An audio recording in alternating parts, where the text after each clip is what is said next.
कुछ प्रॉमिस नहीं कर सकती। मेरा जॉब ही कुछ ऐसा है यार, कभी भी कुछ भी हो सकता है। ठीक है, चल अब मैं रखती हूँ, बाय। नहीं, बिल्कुल नहीं चलेगा।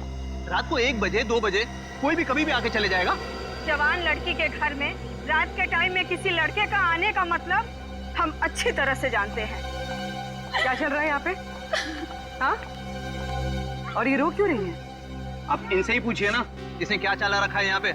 देखिए मैडम, ये सोसाइटी है और हम सब फैमिली वाले हैं, और ये कैसी कैसी हरकतें करके रखी हैं यहाँ। हरकतें? आपका क्या मतलब है? इसका मतलब ये है कि ये दोनों लड़के रात बिरात इसके घर आते हैं, दरवाजा खटखटाते हैं, शरारत करते हैं। और तुम एक बात कान खोलकर सुन लो, तुम यहाँ से खुद से चली जाओ, नहीं तो हम सब मिलकर तुम्हें जबरदस्ती यहाँ से निकाल देंगे। एक मिनट, शांत हो जाइए आप लोग। कौन है ये लोग? मुझे नहीं मालूम कौन है ये। 2 दिन से मेरी रूम पार्टनर नहीं है और ये लोग रोज रात को आके मुझे तंग करते, जबकि मैंने इनको कभी देखा भी नहीं है। देख जिया, झूठ मत बोल। तू ये हमें बुलाती है और अब पहचानने से मना कर रही है? हाँ, कसम से हमेशा खुद ही फोन करके बुलाती है हमें। देखो, झूठ मत बोलो, मैं तुम लोगों को नहीं जानती हूँ। पता नहीं ये लोग मुझे क्यों बदनाम कर रहे हैं। देखो, झूठ और सच का फैसला कहीं और जाकर करना, समझी? गुप्ता जी, इस बात का फैसला आप अभी कीजिए आप, और अगर आपसे भी नहीं होता है तो हम सब मिलकर इस लड़की का कमरा खाली कर देंगे। प्लीज सर, ऐसा मत कीजिए। देखो, मैं तुम्हें भाड़े पे घर देने के वक्त कहा था ना, हमारे सोसाइटी का रूल बहुत सख्त है। क्या बोला था ना? बोला। प्लीज सर, इसमें मेरा कोई कसूर नहीं। फिर भी 2 दिन में मेरी रूम पार्टनर आ जाएगी, तब मैं अपना सारा सामान यहाँ से शिफ्ट कर लूंगी। ओके, 2 दिन का टाइम देता हूँ, लेकिन 2 दिन में रूम खाली हो जाना चाहिए, समझी? तुम दोनों भागो यहाँ से। अरे चलो निकलो। ठीक है जिया, ये तूने अच्छा नहीं किया। हाँ। पहले खुद ही हमें बुलाती है और फिर इंसल्ट करती है। कमाल है यार। चल चल। जिया, रोम, अगर तुम बेकसूर हो तो सच सामने आ जाएगा। तुम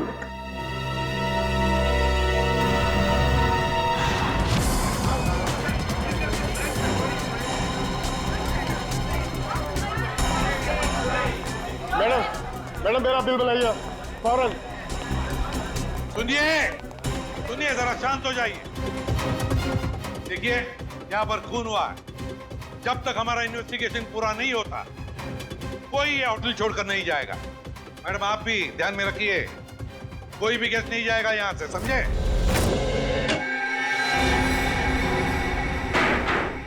सर बॉडी नहीं है। बॉडी नहीं है? ये कैसे हो सकता है? बॉडी गई कहां? बॉडी कैसे गायब हो गई? कैसे हो सकता है? और सर, अगर किसी ने मर्डर किया है और अगर वो बॉडी ले गया तो फिर ये सिर क्यों छोड़ गया?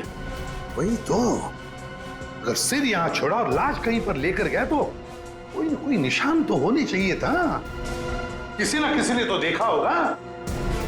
कोई ना कोई तो जगह हो सकती है। कहां गई लाश? हुआ क्या यहाँ पर? नहीं नहीं नहीं नहीं, यहाँ पर जो कुछ भी हुआ है ना सांखे, यहीं पर हुआ है, इसी 4 दीवारों के अंदर, इस टीम बॉक्स में, यहीं पर। सर, इस सिर को देख के ऐसा लगता है किसी ने बहुत ही बेरहमी से कत्ल किया इसका, लेकिन यहाँ पे एक भी खून का निशान, कोई धब्बा, कुछ भी नहीं है। एग्जैक्टली। अगर सिर कटा है तो खून होना चाहिए था इन दीवारों पर, खून होना चाहिए था इस फर्श पर, लेकिन यहाँ पर खून का कोई भी निशान नहीं, कोई धब्बा नहीं। यहाँ देखो, इस बॉक्स में खून का कोई भी निशान नहीं, कोई भी निशान नहीं, ना कोई हथियार का निशान। सांखे, सिर कटा हुआ है, लाश गायब है, लेकिन इस पूरे कमरे के अंदर कुछ भी निशान नहीं, कमरा सुथरा साफ है। इसका मतलब कुछ ना कुछ तो गड़बड़ जरूर है, कुछ ना कुछ तो गड़बड़ जरूर है बॉस। सर। हाँ सर, जिसका खून हुआ है उसके दोस्त बाहर आए हुए। ठीक है, तुम चलो, मैं आता हूँ। सांखे, देख ले इस कमरे का एक एक कोना कोना छान मार ले, देख ले कुछ मिलता है क्या। देखता हूँ। सर ये रहे। आप लोग रजित के दोस्त हैं? जी सर। आखिरी बार कब मिले थे रजित? सर आज सुबह ही मुलाकात हुई थी। तो क्या कुछ फर्क लगा आपको रजित के बर्ताव में?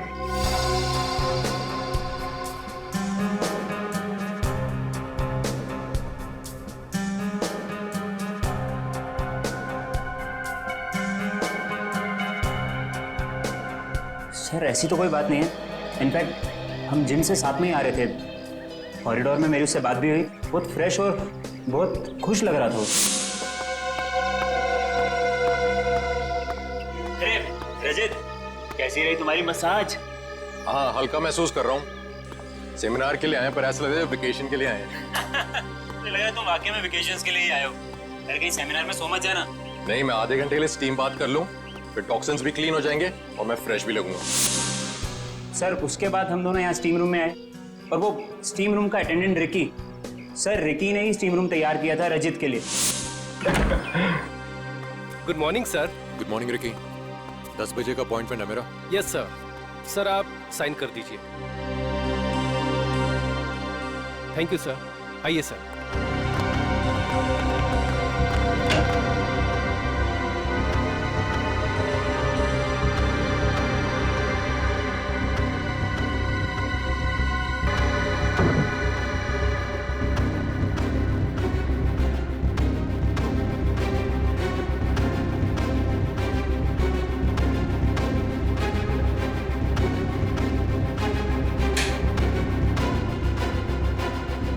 कितना टाइम लगेगा? सिर्फ 25 मिनट। चल रजित एंजॉय कर, ब्रेकफास्ट में मिलते हैं। चल ठीक है, ओके।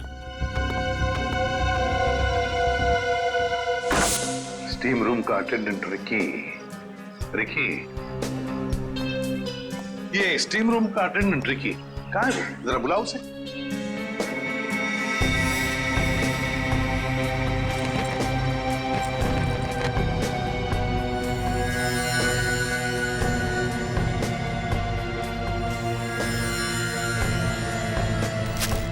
सर वो जब से हादसा हुआ है तब से गायब है। रिकी इस रिसोर्ट में कहीं नहीं। रिकी गायब है? जब से हादसा हुआ रिकी गायब है। इस रिकी का पता लगाना पड़ेगा।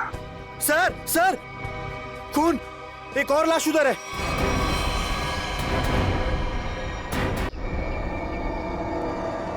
ये हो क्या रहा है आपके होटल में? हाँ, एक सिर मिला है जिसकी लाश गायब और अब ये दूसरा खून। सर मैं तो खुद परेशान हूँ, ये क्या हो रहा है मुझे समझ नहीं आ रहा सर। अब आ फिर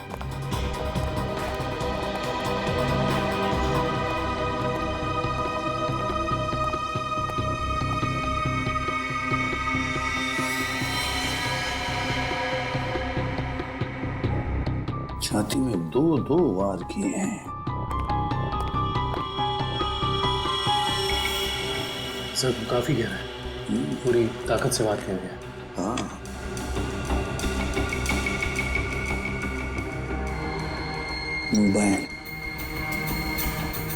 करेक्ट सर। देखो फिंगरप्रिंट चेक करो इस पर।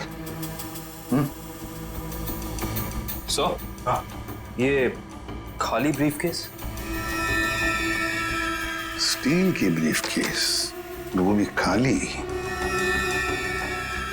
जरूर इसमें कुछ ऐसा सामान था जिसकी वजह से शायद इसे मारा गया। सर ये 2 ग्लासेस।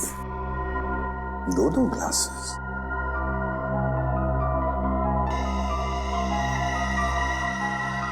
लिपस्टिक वगैरह के तो कोई मार्क नहीं, लेकिन एक बात तो पक्की है कि यहाँ पर इसे मिलने कोई आया तो था जरूर।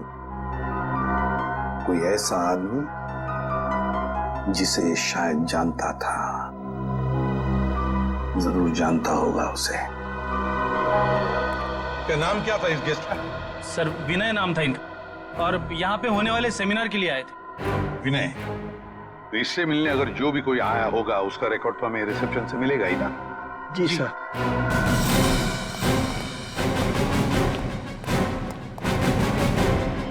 देखो विनय के बारे में और कुछ जानना चाहते हैं हम लोग। ये विनय कब आया था यहाँ पर? अब सर मिस्टर विनय ने आज सुबह ही चेक इन किया था हमारे रिजॉर्ट में, करीब 8 बजे। 8 बजे। जी। अकेले ही आया था या कोई साथ में भी था उसके? अब नहीं सर, वो अकेले ही थे। उनके रूम में कोई बाहर से विजिटर आया था? नहीं सर, बाहर से तो कोई नहीं आया था, लेकिन उनके सेमिनार से उनके रूम में कोई गया हो तो उसका पता नहीं हमें। अच्छा, विनय के बारे में कुछ खास बात याद आती है तुम्हें? मेरा मतलब है कुछ भी, यू नो। आपके रिसोर्ट में इस ब्रीफकेस के लिए कोई पर्सनल लॉकर है? आई एम सॉरी सर, हमारे रिजॉर्ट में ऐसी कोई फैसिलिटी नहीं है। ओके। हाँ सर, उनके पास एक छोटा सा स्टील का ब्रीफकेस था जिसे वो कुछ ज्यादा ही संभाल के रख रहे थे, और उसके लिए उन्होंने पर्सनल लॉकर के बारे में भी पूछा, बट सर हमारे रिजॉर्ट में ऐसी फैसिलिटी नहीं है। स्टील का ब्रीफकेस? लगता है ये वही स्टील का ब्रीफकेस है जो हमें उसके बेड पर से मिला है। जरूर उसके अंदर कोई कीमती, कोई इंपॉर्टेंट सामान होगा। सर ऐसा भी तो हो सकता है कि इस विनय की मौत का यही कारण हो। हाँ सर, विनय के रूम में कोई होटल के बाहर से नहीं, होटल के अंदर से आया था और दोनों साथ में ही बैठे थे। सर। हाँ करण। सर इस फोन पर जो फिंगरप्रिंट थे उसे उठा लिया सर। Very good. देखते हैं आखिरी फोन किसका था।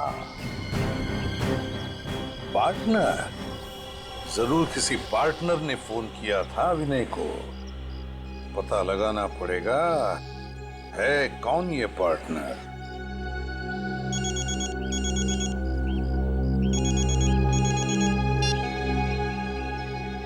हेलो। हाँ, तुम आज से ही काम शुरू कर दो, ये जरूरी है।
जिया,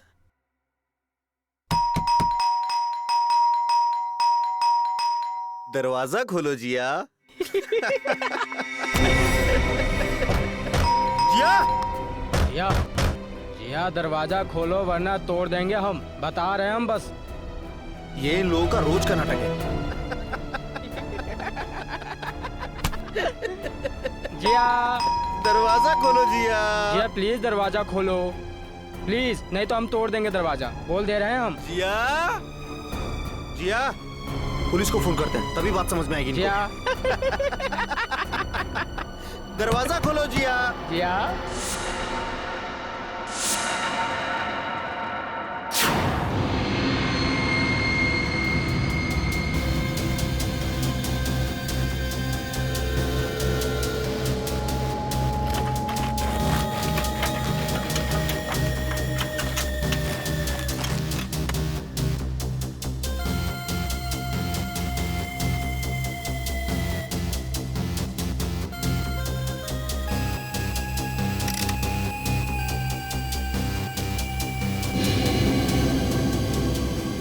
सर। आता रहेगा। सर इसकी खोपड़ी में एक अजीब बात है। अच्छा,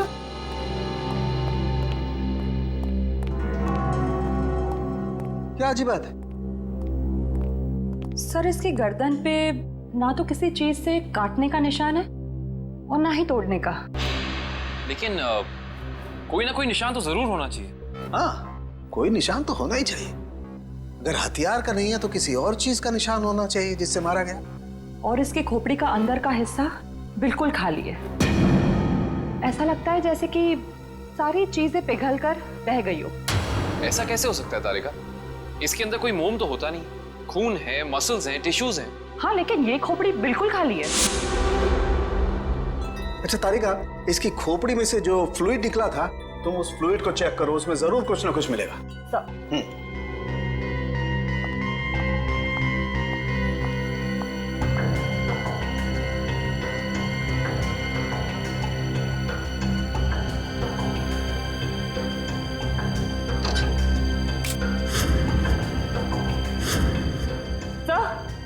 ये देखिए,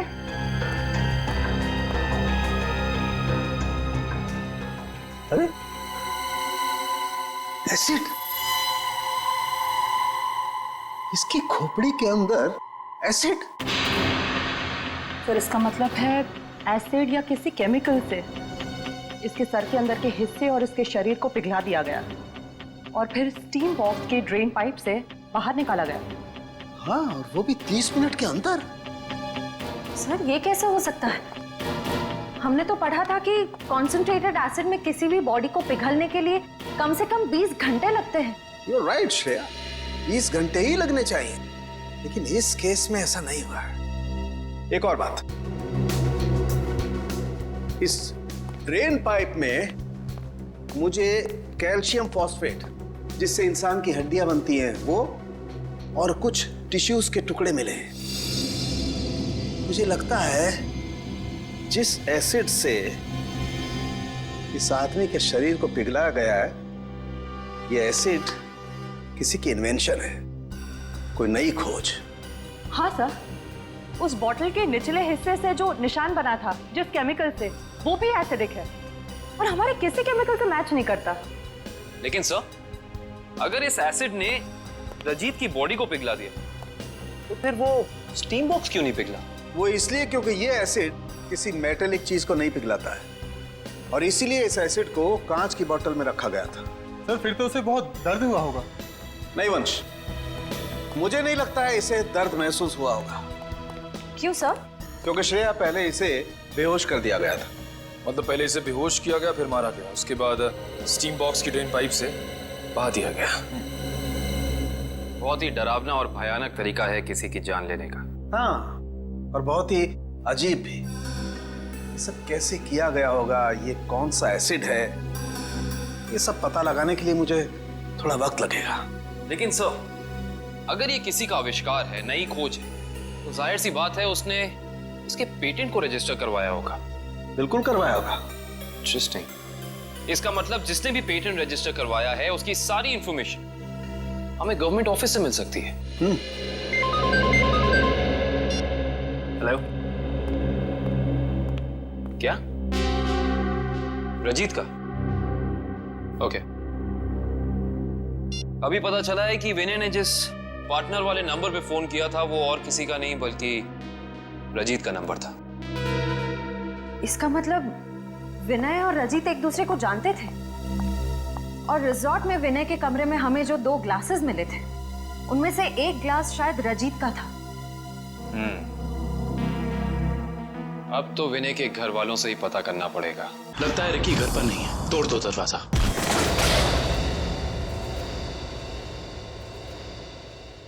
चेक करो।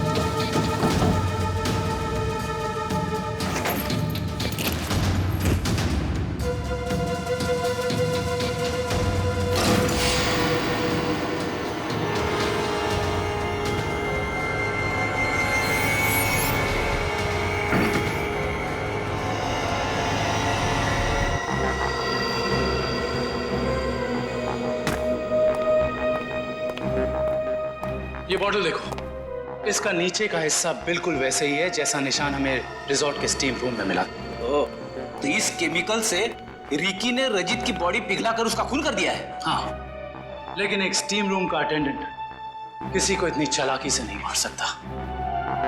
ये उसके दिमाग का काम हो ही नहीं सकता। कोई है जो उससे ये करवा रहा है। कौन करवा सकता है ये सब? इसका जवाब तो रिकी देगा। हाँ, और उसके लिए रिकी का मिलना बहुत जरूरी है। चलो बाहर लोगों से पूछते हैं, शायद उसे जाते हुए किसी ने देखा। एक्सक्यूज मी, आप लोग सब यहीं आसपास रहते हैं? जी जी। ये वो रिकी रहता है यहाँ पे, आप लोग उसे जानते हैं? आज आपने उसे देखा? हाँ सर, मैंने देखा उसे। बड़ी जल्दी में लग रहा था और एक बैग भी था उसके हाथ में। अच्छा, यहाँ से किस तरफ गया था वो? सर उस तरफ। उस तरफ? हाँ सर, एक ट्रक आया और रिकी उस पर बैठ के निकल गया। थैंक यू, चलो उस डायरेक्शन में देखते हैं।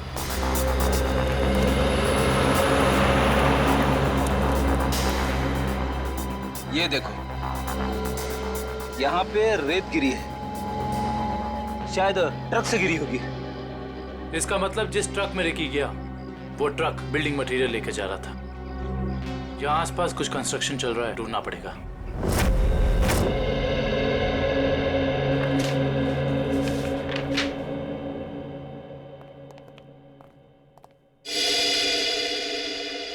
जी कहिए। सीआईडी। सीआईडी? जी, पिछले हफ्ते में जितने भी एसिडिक केमिकल्स को पेटेंट कराया गया है उन्हें रजिस्टर करवाने वालों के नाम और पते हमें चाहिए। केमिकल का कोई नाम भी तो होगा।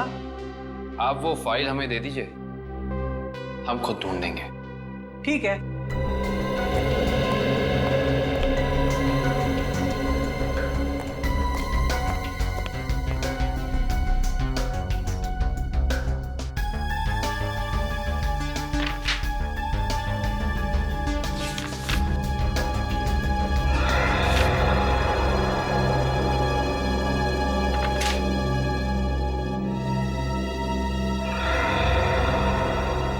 ये देखो, ये एसिड हाइड्रोवर्क्स नाम की एक कंपनी ने रजिस्टर कराया है और इस कंपनी के मालिक हैं रजित और विनय। इसलिए विनय के सेल फोन पे रजित का नंबर पार्टनर के नाम से सेव था। रजित अपने खोज से मरा और उसका पार्टनर विनय एक बंद कमरे में मरा हुआ मिला। इंटरेस्टिंग। ये केस तो और भी ज्यादा उलझता जा रहा है। नैना जी, हमें भी बहुत दुख है विनय की मौत का। हम आपका ज्यादा वक्त नहीं लेंगे। हाँ, लेकिन आपसे थोड़ी जानकारी चाहिए हमें। मुझे तो अभी भी समझ नहीं आ रहा कि विनय से किसी की क्या दुश्मनी हो सकती है। बेहद शरीफ और मिलनसार इंसान थे मेरे विनय।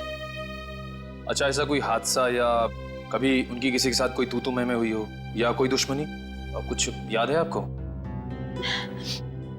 दुश्मनी तो कोई नहीं थी, पर हाँ, कुछ दिनों से उन्हें कुछ धमकी भरे फोन जरूर आ रहे थे। धमकी? कौन थे ये लोग? मालूम नहीं, पर मैंने बहुत समझाया उन्हें कि उन्हें जाके पुलिस में कंप्लेन कर देनी चाहिए, पर उन्होंने मेरी एक ना सुनी। कहते रहे कि कोई मजाक कर रहा होगा। सीरियसली लिया ही नहीं इस बात को। नैना जी, आप हमें हाइड्रोवर्क्स के बारे में क्या बता सकती हैं? हमारी इंफॉर्मेशन के हिसाब से विनय और रजीत दोनों पार्टनर्स थे और इन दोनों ने मिलकर एक बहुत ही खास केमिकल की खोज की थी। देखिए, मैं बस इतना जानती हूँ कि वो दोनों साथ में काम कर रहे थे, बस। देखिए नैना जी, उसी केमिकल का इस्तेमाल करके पहले किसी ने रजीत को और फिर विनय को मार डाला। ऐसा कैसे हो सकता है? वो केमिकल तो विनय अपने साथ लेकर जाने वाले थे, एक ब्रीफकेस में। उन्हें सेमिनार में कुछ पेपर सबमिट करने थे और वहीं उन्हें रजित से भी मिलना था। अच्छा नैना जी, क्या पहले कभी ऐसी कोई घटना हुई है जिससे हमें कोई सुराग मिल सके? ऐसा कुछ खास तो नहीं, पर हाँ, कॉलेज के दिनों में जब वो जूनियर कॉलेज में पढ़ते थे तब कुछ तो केस हुआ था जिसकी वजह से उन्हें कॉलेज से रेस्ट्रिकेट कर दिया गया था। अच्छा, वो केस क्या था, कुछ उसके बारे में पता है आपको? देखिए, मैं ज्यादा कुछ नहीं जानती, पर बस इतना पता है कि कुछ तो केस हुआ था जिसकी वजह से उन्हें रेस्ट्रिकेट कर दिया गया था बेवजह। कौन सा कॉलेज था ये? GRN college. Thank you.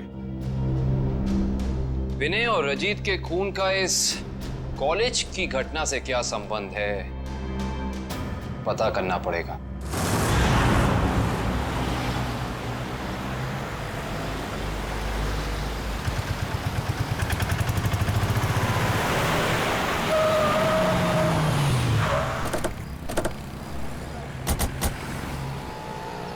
ये ये देखिए रेत यहाँ पे पड़ी हुई है और ये देखो टायर के मार्क्स।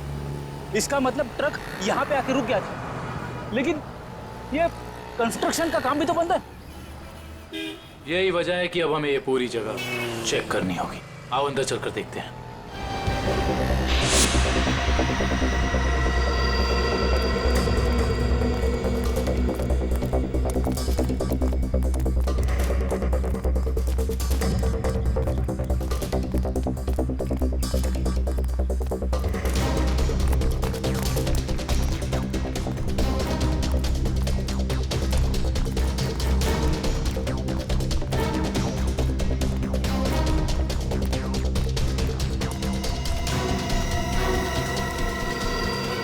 सर रिकी यहाँ पे है।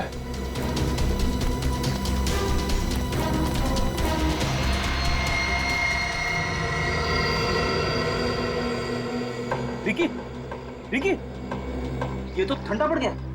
हाँ सर, इसकी स्किन भी कड़क हो गई है। पहले से हॉस्पिटल पहुंचाओ।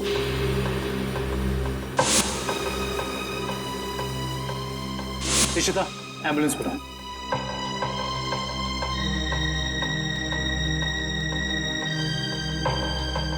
इसके शरीर पे जेल जैसा कुछ लगा हुआ है, जिसकी वजह से इसका शरीर अकड़ गया होगा।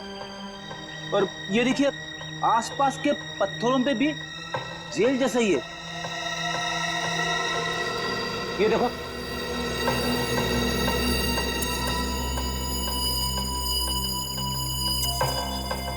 ये जेल क्या है इसके बारे में तो पता करना होगा। इन टुकड़ों को लैब ले चलो। जिस तरीके का केमिकल हमें क्राइम स्पॉट पर मिला है उसी तरह का केमिकल मैंने बनाया है और ये केमिकल मैं इस बॉक्स में डालता हूं। अरे का बॉडी टेम्परेचर मिला? नॉर्मल है सर। गुड। इस स्टीम बॉक्स में जो बॉडी है ये लगभग इंसान की बॉडी की जैसे ही। आपका कहने का मतलब है क्लोन की तरह? ऐसा ही समझ लो। अब इस मशीन में हमने जो केमिकल डाला है उसकी स्टीम हम इस स्टीम बॉक्स में पास करते हैं। लगभग 30 मिनट तक हम स्टीम पास करते हैं। उसके बाद देखते हैं क्या होता है।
गजब हो गया सर, 30 मिनट में पूरी बॉडी डिसॉल्व हो गई। हाँ निखिल, ये केमिकल बहुत पावरफुल है। थोड़ी सी मात्रा में पूरी की पूरी बॉडी पिघल करके बह जाती है। रिकी की बॉडी भी इसी केमिकल की वजह से फ्रीज होकर के अकड़ गई थी। आई सी, बहुत ही खतरनाक केमिकल है ये।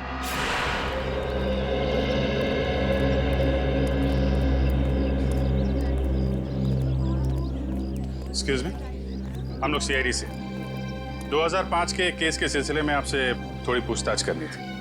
2005? ये तो बहुत पुराना केस है, लगभग 9 साल पुराना। आप रमेश जी से पूछिए, वो यहाँ के सीनियर हैं। Thank you. रमेश जी, हम लोग सीआईडी से 2005 में एक घटना हुई थी जिसमें रजित और विनय का नाम आया था। रजित और विनय? सर क्या है कि हर साल इतने लड़के लड़कियां आते हैं तो नहीं, उस केस में इन दोनों लड़कों को रेस्ट्रिकेट किया गया था। रेस्ट्रिकेट? अरे हाँ, याद आया। उस साल कॉलेज के एक स्टूडेंट की मौत हो गई थी और इन दोनों लड़कों का नाम भी उस केस से जुड़ गया था।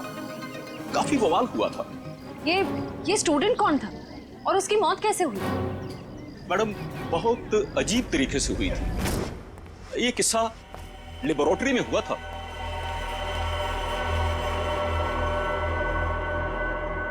इतनी देर तक कौन काम कर रहा है? कौन काम कर रहा है?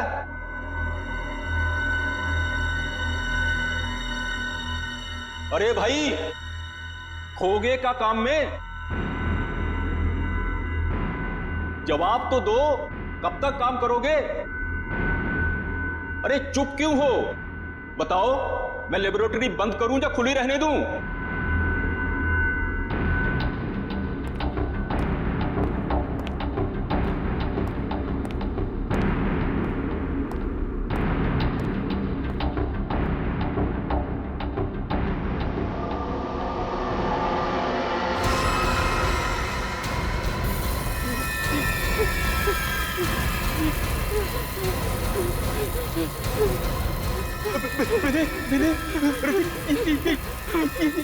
ये देखो संपत को क्या हो रहा है?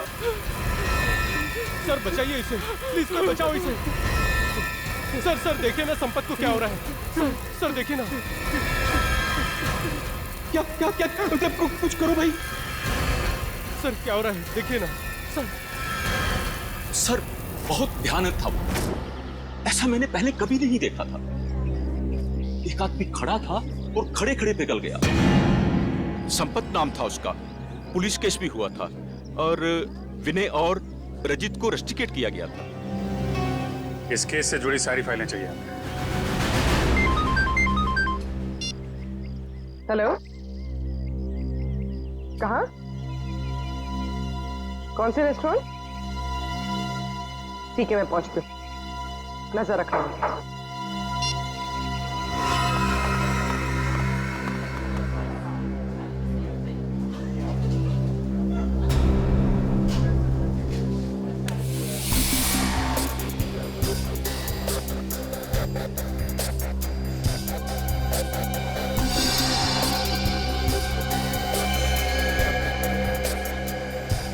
मजा तो आता है यार। अरे काहे का मजा यार? पता है, रात को जैसे ही जाते हैं ना उसके घर के सामने, तभी चौकीदारों को पटाना पड़ता है।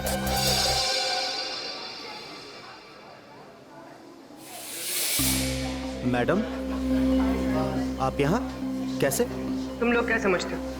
तुम लोग कुछ भी करते रहोगे और तुम्हारा कोई कुछ नहीं बिगाड़ सकता। मैडम, हमने क्या किया? एक लड़की का जीना हराम कर रहे हो और पूछ रहे हो क्या किया है? टेढ़ी बात करोगे ना तो सीधा करना हमें आता है। क्यों कर रहे हो ऐसा? मैम, हम खुद नहीं गए उसके घर, वो खुद ही हमें बुलाती थी। हम पहले भी बता चुके हैं मैम आपको। और मैडम, आपको जानना ही है तो आप जिया से बात करो ना। वो क्यों बुलाती है हमें? वो झूठ नहीं बोलती है। सर हम सच बोल रहे हैं सर, हमारा यकीन कीजिए प्लीज। हाँ जानता हूँ, राजा हरिश्चंद्र के चेले हो ना तुम लोग।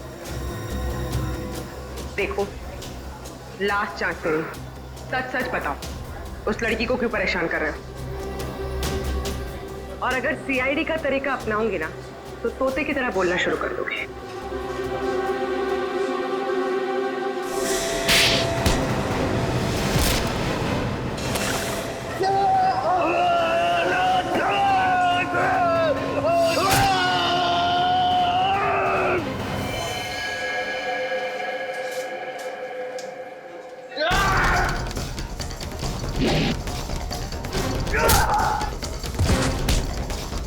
लड़कियों को छेड़ता है।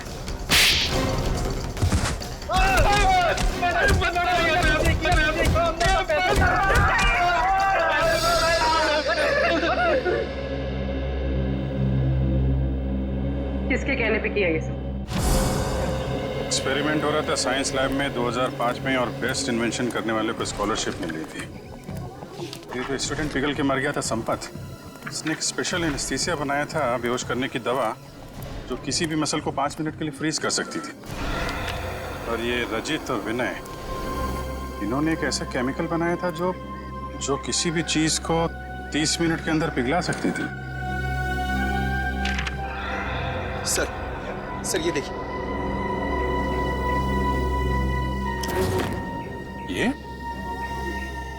ये भी उस वक्त कॉलेज में था, पर ये बात उसने हमसे छुपाई।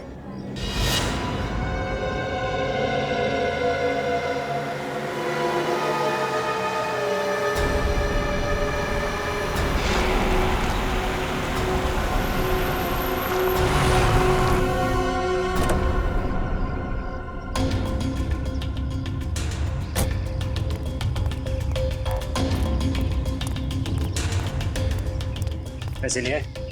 हाँ, ये देखो।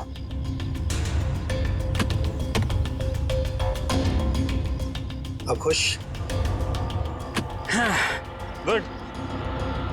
ये रहा तुम्हारा सामान।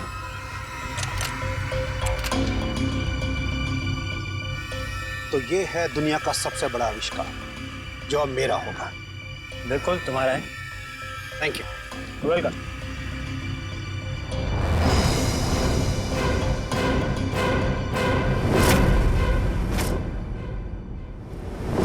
ये चुप के क्या कर रहे हो? हैं? क्या कर रहे हो चुप के?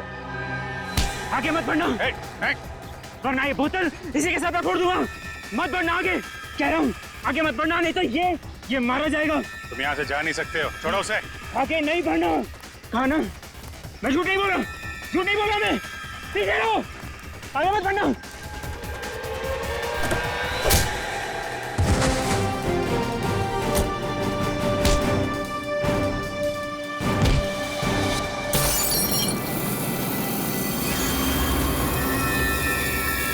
ऋषभ, मंच, हॉस्पिटल लेकर आओ जल्दी।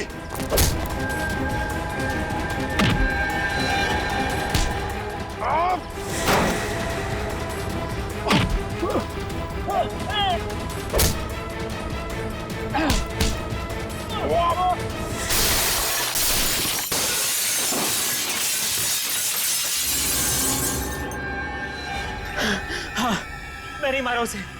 विनय और रजित के केमिकल का इस्तेमाल करके मैंने संपत को लैब में मार डाला। रेटेन, तुम यहाँ क्या कर रहे हो?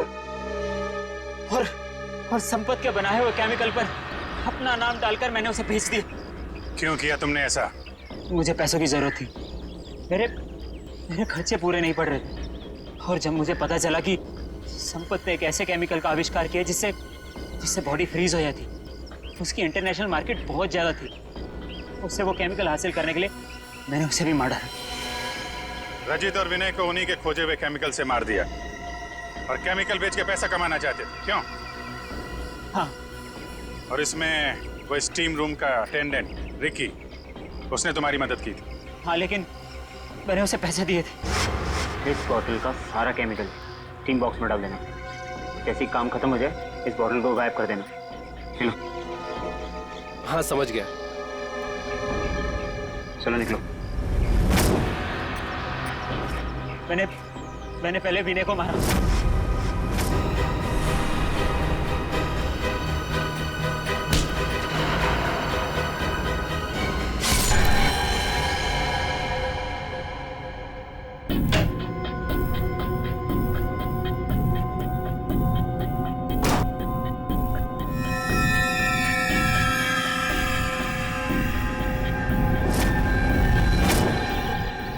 और फिर रिकी की मदद से मैंने रजित को खत्म कर दिया।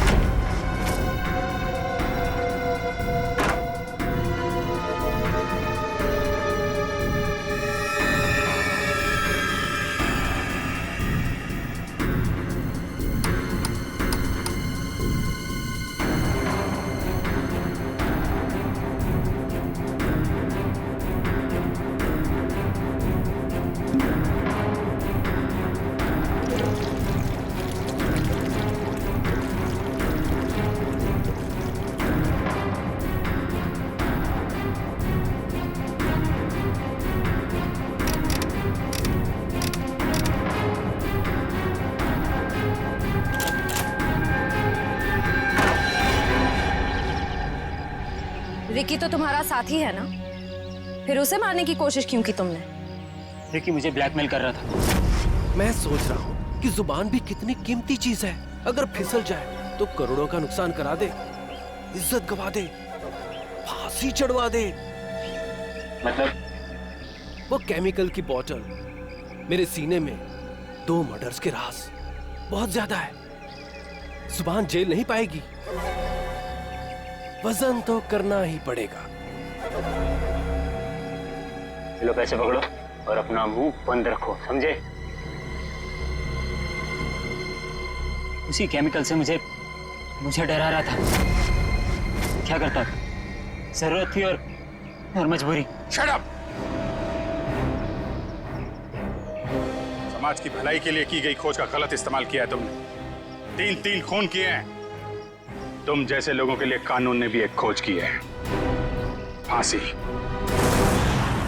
आप लोगों को जरा सा भी एहसास नहीं हुआ कि आप लोग सब मिलकर एक अकेली लड़की के साथ इतनी नाइंसाफी कर रहे थे?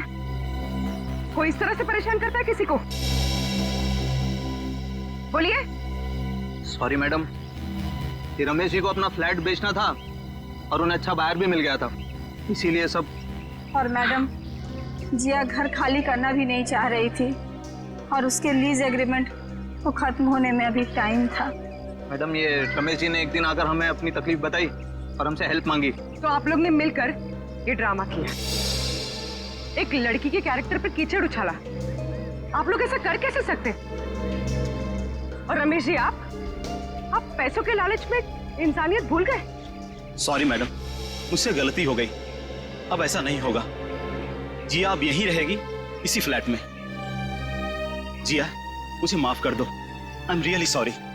प्लीज सर, सॉरी बोल के मुझे शर्मिंदा मत कीजिए। थैंक यू मैम, आपने मेरी बहुत हेल्प की, वरना मैं अपने पेरेंट्स के पास वापस चली जाती।